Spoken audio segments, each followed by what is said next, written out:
A very good afternoon. Welcome to Africa Today. I am Uduak Daniel. First, let's talk the headlines. And on the headlines, FCT Minister pledges continuous support for Nigeria Police. Still on the headlines, Senegal's opposition calls for protests after COVID funds mismanaged. Also on the headlines, Rwanda accuses DR Congo of violating airspace. And on sport, National Under-17 Championship cricket suffers postponement. And now the news in detail. Nigeria's President Muhammadu Buhari has inaugurated the multi-million naira reference hospital in Okene local government area of Kogi State. Among the legacy projects commissioned by President Muhammadu Buhari included the new Palace of Ohinoi of Ebira Land in Okene, the first ever flyover bridge at Ganaja Junction, Lokoja, and other township roads in Okene. The president commended Kogi State Governor Yahaya Bello for delivering the electioneering campaign promises. This secondary school can even be likened to some universities in Africa. The Governor Yahaya Bello. We are an administration that pride ourselves in the fulfillment of our electoral promises to the Nigerian people at both national and sub-national levels. This is why I am glad that we have an impressive array of legacy projects through your own state government and proof of our stewardship of Kogi State. The Ajaokuta-Abuja-Kaduna gas pipeline is an ambitious energy project by the Nigerian government, which also identifies and extends itself to the Europe, linking the sub-Saharan Africa to Europe with the potential to expand to the Spain upon full completion.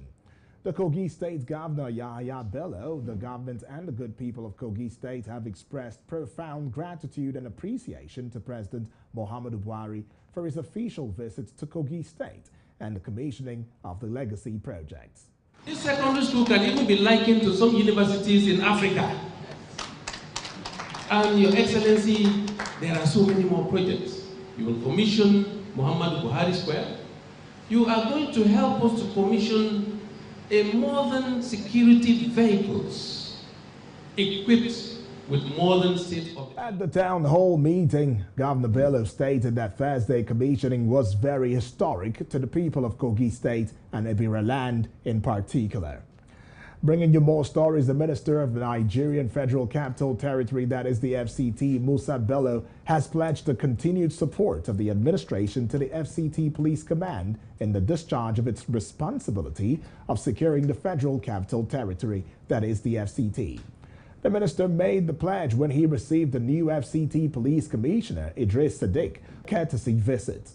The minister said that the new CP was coming to the FCT experience in policing and also some experience in the FCT command here in the police force in the FCT.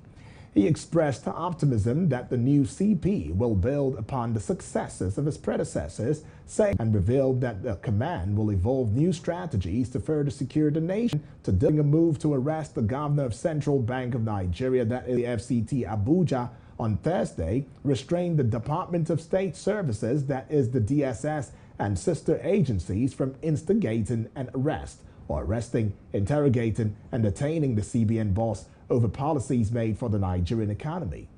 The court, in a ruling that was delivered by Justice M.A. Hassan, equally extended the restraining order to the Economic and Financial Crimes Commission (CC) and the Inspector General of Police, that is the IGP, who were altered as respondents in a suit that was filed by a group under the aegis of the Incorporated Trustees of Forum for Accountability and Good Leadership.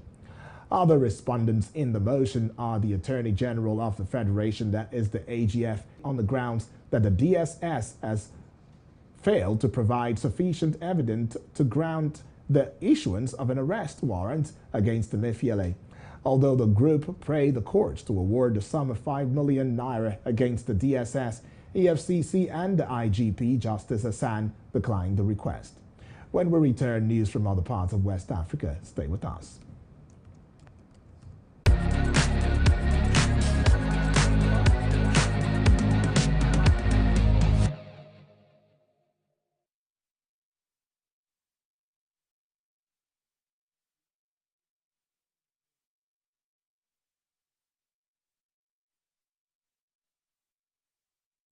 Welcome back and thank you for staying with us. This is Africa Today. On Senegal's Court of Auditors revealed that the nation's response fund against the effect of COVID-19, which held more €1 billion, was subject to mismanagement and criminal offences. It was funded by both the state and international donors.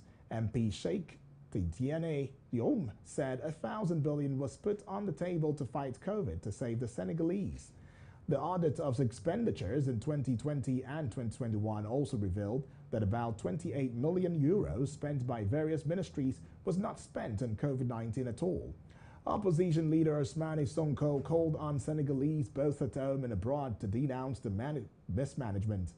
The Court of Auditors has asked the Ministry of Justice to open a judicial investigation against at least 10 people, including officials from the ministries involved in the irregularities. The opposition groups planned on holding a rally on January 6. Bringing this time getting on to Gambia. In a press briefing on Thursday, December 29, the Gambia's newly appointed National Security Advisor provided new details. Abubakar Suleiman Jeng also revealed that alleged coup plotters wanted to detain ministers and senior officials to prevent foreign interventions. He also presented the government's response to the foiled scheme. Coup attempt that targeted President Adama Barrow's government. The 11 members after this break.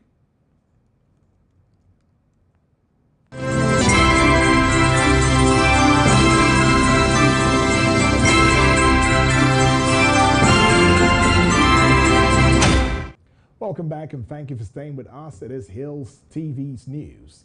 Rwanda's government has accused the Democratic Republic of Congo, that is the DRC, of briefly violating its airspace. Report says a fighter jet from the Democratic Republic of Congo entered Rwanda.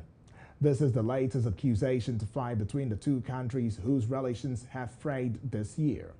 Rwandan government spokesperson Yolanda Makolo said the repeated violations are against the spirit of Luanda and Nairobi Peace Rwanda of back in M20. However, in July, Congo's president Anis Rwanda has enough of it to supply a fifth of the world's needs, the government says. However, it's on track to become one of the world's largest lithium exporters that can allow foreign companies to dominate battery production.